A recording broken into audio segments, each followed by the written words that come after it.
So hello guys, andito ako ngayon sa San Juan, Batangas. So ito ipapakita ko sa inyo property guys. Develop na siya. Yun, ayun yung gate niya oh. Ayun yung gate niya. Ayun.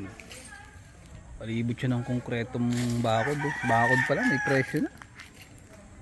Ayan, tapos ang laki ng bahay niya guys oh. Laki ng bahay.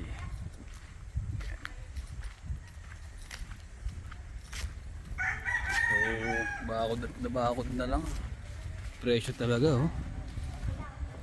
So 3,000 mahigit itong sukat ng property.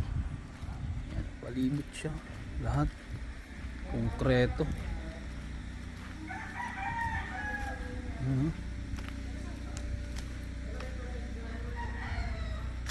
Palibot siya ng bakod. So ang ganda ng bahay, ang laki.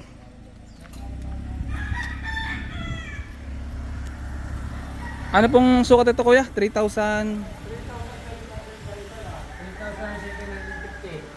3,750 square meter. Ganda ng bahay ano? Pabasa siya, videoan niya. Hindi kayo sa loob pumasok. Nandito siya. Kasi may bodega pa sa likod to. May bodega daw dito. Palibot siya ng bako. Talagang wala ng pagkagawa. School.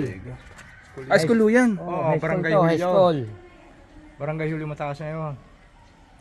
Ito yung binibinta dito. Hanggang doon. Sa Atenina ito eh. Ano? Pwede makita ang loob. Pasukin natin yung loob ng property. Ito na ay tax deck. At ito pala yung tax deck. Yan ang loob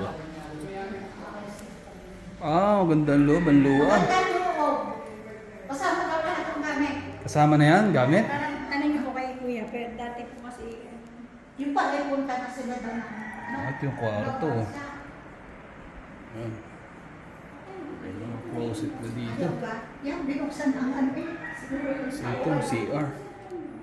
Yun o. Ganda. Tatanong ko ba sa kay ano mga asawa dyan? Ang gamit. Aluwang nito. Ang lahat tayo bang gamit eh. Itong punong gamit. Ay, ito na. Oo, may cabinet pa na ano. Ayun, mga cabinet ko. Kasama ho yan. Lahat. May nakalilit sa Nakapit sa dibdib. Oo. Nakakapit sa Yung ano. panyang, Sa dibdib. yung panyang may basta. Oo. Nakakita ko na po. Terrace May niya. bodega pa sa likod, kagawa pa to. Oo, nakita ko na nga po eh. Nakita na rin niya. Maganda yan.